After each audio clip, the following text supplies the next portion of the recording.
Vamos a calcular o determinar la longitud de la corriente principal y la corriente principal como tal.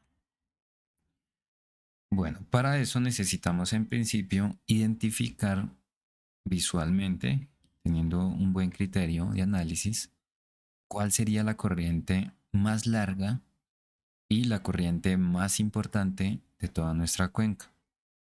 Entonces, en este caso nosotros podemos apreciar que aquí está nuestra corriente principal. Puede que haga este recorrido y alcance el punto más importante de esta cuenca. Quizás tenga una distancia o una longitud similar a este sector, pero sin embargo vemos que esta corriente es más importante dado que tiene un mayor número de tributarios. El siguiente paso es crear como capa el punto de salida de la cuenca y el punto que podríamos considerar de nacimiento, que correspondería al punto que se sitúa sobre esta zona. Para eso nos dirigimos a esta herramienta, nueva capa de archivo Shape, y se nos despliega esta ventana. Tipo de geometría que vamos a crear, punto. Luego el tipo de proyección y nombre de archivo, que sería donde vamos a almacenar esa nueva capa creada. En principio voy a crear la capa de el punto de salida de la cuenca. Bien, entonces según eso ya tendría aquí creada la ruta y el nombre del archivo de salida, que es punto de salida, tipo de geometría punto, y la proyección en el sistema de coordenadas que estoy trabajando todo mi proyecto. Aceptar, es que claramente no se ha creado nada porque aún nos falta crear el punto. Seleccionamos la capa que hemos acabado de crear, hacemos clic en el lápiz de conmutar edición y nos dirigimos a añadir punto. Vamos a ubicar el punto de salida que representa nuestra cuenca, viene siendo aproximadamente este. Hacemos clic y vemos que se ha creado automáticamente el punto. Nos pide asignar un ID, puede ser por ejemplo 1, y cerramos la edición. Guardar. Y ahí vemos que nuestro punto ha sido creado. Puedo aumentarle su tamaño para que sea más visible. Por ejemplo, 5 puntos. Y ahí lo tenemos. Luego debemos realizar el mismo procedimiento para crear lo que denominaríamos el punto de nacimiento.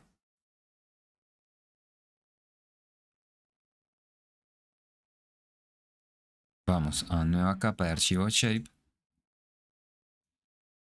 creamos la ruta del archivo como tal.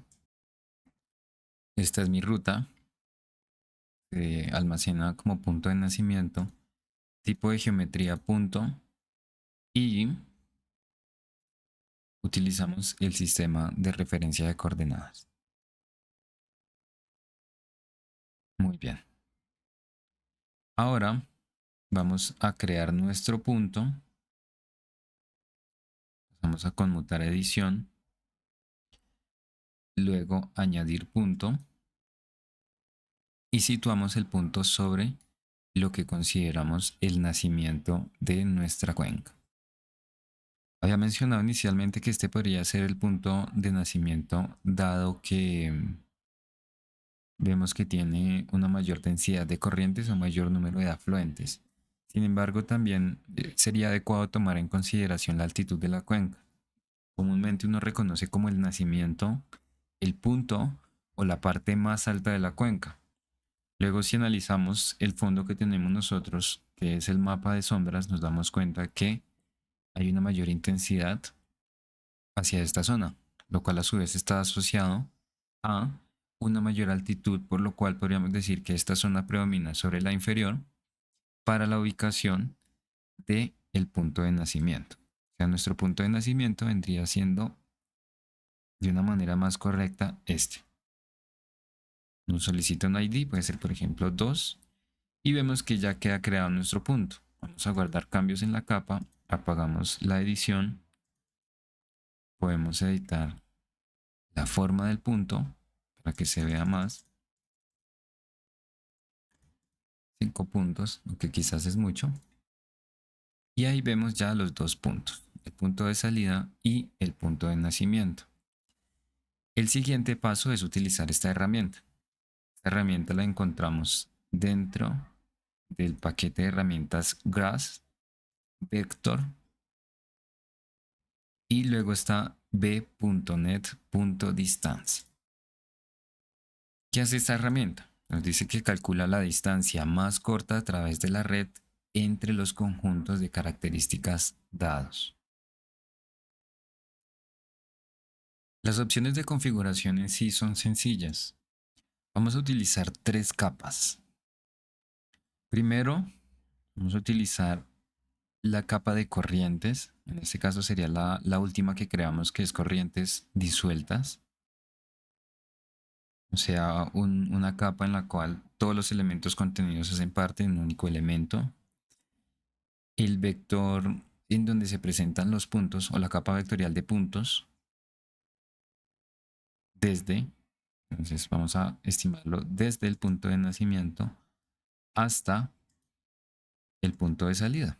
¿Qué va a hacer él? Va a recorrer las posibles rutas entre los dos puntos.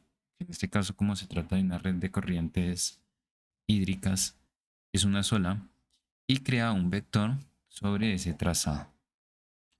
Bajamos aquí a configuraciones avanzadas o a parámetros avanzados para desplegarlo, y debemos aclararle que el tipo de salida debe ser una línea, nos crea una línea. Finalmente, guardamos la distancia de la red como archivo de la manera acostumbrada, quedando así mi directorio y mi nombre de archivo, que en este caso será corriente principal, porque claramente ese vector o esa línea que se nos genera va a ser la corriente principal de nuestra cuenca. Finalmente, ejecutamos el proceso.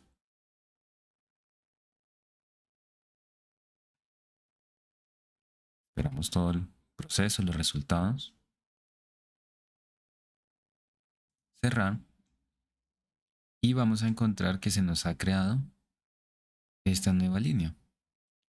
Esa nueva línea sería nuestra corriente principal. Podría asignarle un color ligeramente más oscuro para diferenciarla de las demás corrientes. También un poco más ancha la línea para que predomine sobre todas las demás. Entonces vemos cómo este proceso nos ha generado la corriente principal de la cuenca. Finalmente, uno de los datos muy importantes dentro de la geomorfología de cuencas es la longitud de esta corriente. Ahí pasamos a la calculadora de campos dentro de la tabla de atributos y vamos a generar el mismo proceso. Vemos que acá lo ha guardado como varias unidades del mismo elemento, y esto ocurre porque se ha vuelto a partir la corriente.